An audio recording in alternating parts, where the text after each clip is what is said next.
Hello again everybody, Sammy here, otherwise known as Skullgrim140, and I'm back here again to do another Transformers review. It's been a while, I know, because of various different reasons that I've already covered. I won't repeat them again. But yes, this video pretty much is kind of really catching up on something that I've been meaning to do, but I didn't get around to do for so many different reasons, which is reviewing something that I picked up from Auto Assembly this year, because everyone is still, everyone's really kind of going through that now, and Auto Assembly is now behind us at this point. So I think what's the best place to really start this video off? I'm going to be looking at we are going to be looking at a character that is so well known and so iconic for having a huge, well, just basically just following the code of logic, really. I think that's really where this character stands out. He's a scientist, he's cold, he's brutal, he's vicious, he's blood-hungry, and he carries out his actions with no regard whatsoever. And despite him being a scientist as well, attempting to, rather than being a scientist, attempting to solve a problem, he goes through his own abilities in the most effective, violent way possible to eliminate the enemy in any way possible whatsoever. That's really what we're looking at today. So, let's not waste any time. Today we're going to be taking into account, as the title pretty much already says below, Generations Shockwave, or as he's otherwise known as Fall of Cybertron Shockwave, because that's who he is. But despite that, Shockwave is Shockwave, so there you go.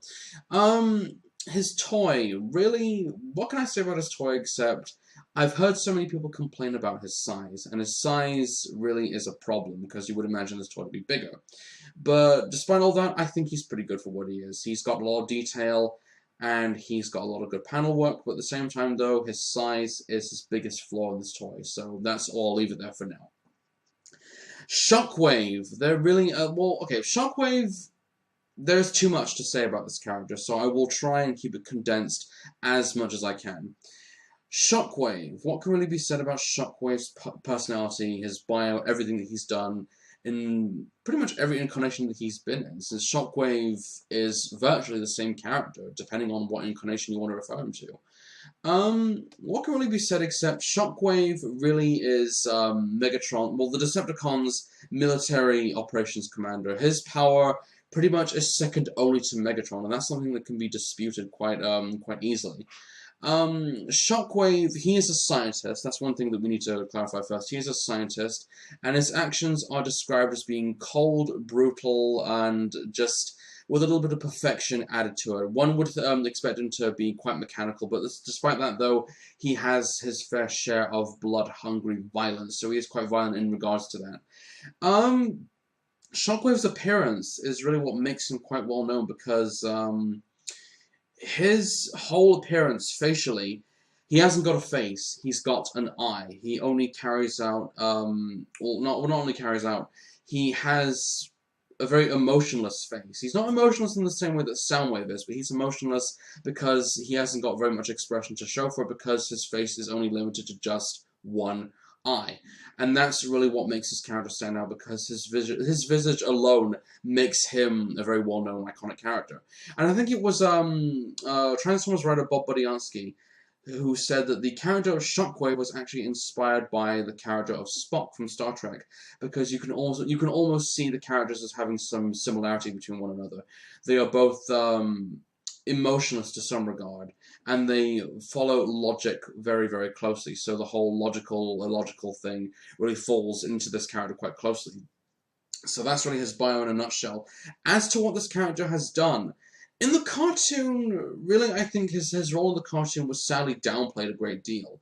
In the cartoon, he was a highly ranked, loyal Decepticon alongside Soundwave, who was by Megatron's side all the time, and Shockwave was entrusted to be, stewardship of Cybertron, because when Megatron and the Decepticons left to follow the Autobots for a new resource of energy, Shockwave stayed behind to hold the fort until he came back, basically. And in the cartoon, he was voiced by Corey Burton, Corey Burton is known for having a huge pedigree in Transformers, in G1, as was animated, in which he reprised the role of Shockwave. But outside of that, though, he has had roles in various different forms of animation and video games. He was the voice of Tomax in G.I. Joe, Brainiac in Superman, Malware in Ben 10 Omniverse, and a variety of various Disney characters in a lot of Disney productions over the years, such as Professor Ludwig von Drake, Dale from Chip and Dale Rescue Rangers, and he's also been Captain Hook. So the man has done so much. If you want the whole list of everything he's done, IMDb, that's all I can suggest. But back onto the character, first of all. Yeah, his role in the cartoon was very downplayed. He was mostly a minor character throughout most of the show, unfortunately, so he didn't really get much of an episode to himself. You did see him a lot of the time in episodes like The Ultimate Doom, as well as Desertion of the Dinobots, and The Key to Vector Sigma, so he has had his fair share of appearances, but only very minor. And his last appearance really was in Transformers the movie, in which very minor role, and which, around the time when Unicron attacked Cybertron, Shockwave was pretty much shouting out orders to defend Cybertron and scramble. We never saw him again after that, which is kind of a shame, but in the script it was said that he died, so that was a deleted scene that never got made. His role in the comics, again, well, in the comics, he actually has a much more larger role in the comics, thankfully, because he plays a huge role in the series alone. Here, in the comics, Shockwave was originally part of the Decepticon unit that pursued the Ark, but he held back from actually attacking the craft, remaining on the Decepticon ship alone and following the Ark down to the prehistoric Earth whence it crashed. And he appeared throughout that entire series in both the US run and the UK run of the original Marvel Comics, up until around the end when it was around the end of the original Marvel, at the end of the US run of Marvel Comics, in which Shockwave was destroyed by both Galvatron and Megatron by coming to some sort of a mutual agreement between one another. That was around the tail end of the original Marvel Comics. But again, there is so much for this character to have done that he really has done quite a lot. If you want the whole list, Tiafukia, that's all I can suggest. His character alone really just stand out, and that's what I think makes this character very iconic, because of his appearance, because of what makes this character who he is. It's why he stood so well in the past almost 30 years of the franchise, I think. So, really, what more can you say about Shockwave? He is a cold, vicious, calculating scientist who is not afraid to get his hands dirty. He is very curious about various different things that he's observing, and logic pretty much really falls into his whole line of work. And being an emotionless character, well, not emotionless, but being a character that really, he's limited to only just one, he is only limited to just an eye. That's his whole face, that's one eye. He still ranges from different emotion in his body language, but not so much in his facial appearance. So that's really kind of just where it really ends. So really, that's really all I can say about Shockwave as a character. If you want the whole thing, Tiafuki is all I can suggest. So there you go. That's pretty much my whole condensed, not as detailed thoughts regarding, view regarding Shockwave. He has done so much, and he is a very popular character alone. So, I think that's pretty much where we shall leave it at his bio. His toy, on the other hand, really is one that I'm, a bit indifferent by. Now, this is, okay. The Generations toy of Shockwave is basically how Shockwave appears in the video game Fall of Cybertron, which is a pretty good game. It's got a replay value, though. That's all I can say. Now, I have heard a lot of people complain about this toy. Not in its detail, not in its paint scheme, or anything like that whatsoever. The biggest complaint that I've heard, and my own complaint that I've heard regarding this toy, is that it's just too small. It's not the size that Shockwave should be, because the original Shockwave toy was... Okay, the original Shockwave toy was a gun. That's the clarifying thing right now. And the toy was quite a large toy. I think everyone is out to try and get that toy at that point. But the problem with that toy is that it's difficult to come across that toy intact, because that toy, because of being a gun, had a rubber hose that connected from the body, and that hose now, over time, I think is kind of cracked and broken, so good luck trying to find it intact. So, after years of thinking that we would never see a proper Shockwave toy, reintroduced in the Generations line, give him a much more updated look, a much more slicker updated look. This is what we've got, and honestly, it's not bad. It's not bad for what it is. It's not a gun, but then again, what do you expect it to be? Shockwave's mode in Fall of Cybertron is a Cybertronian mobile artillery vehicle of some kind, which is different because you would imagine Shockwave to either be a gun or a satellite. Either one of those would probably substitute quite well for Shockwave, but here I think this is what you get, I suppose. It does what it needs to do. It's the one thing I like about it, though, despite the small size, is the detail on this figure is well done. It's gorgeously detailed from top to bottom.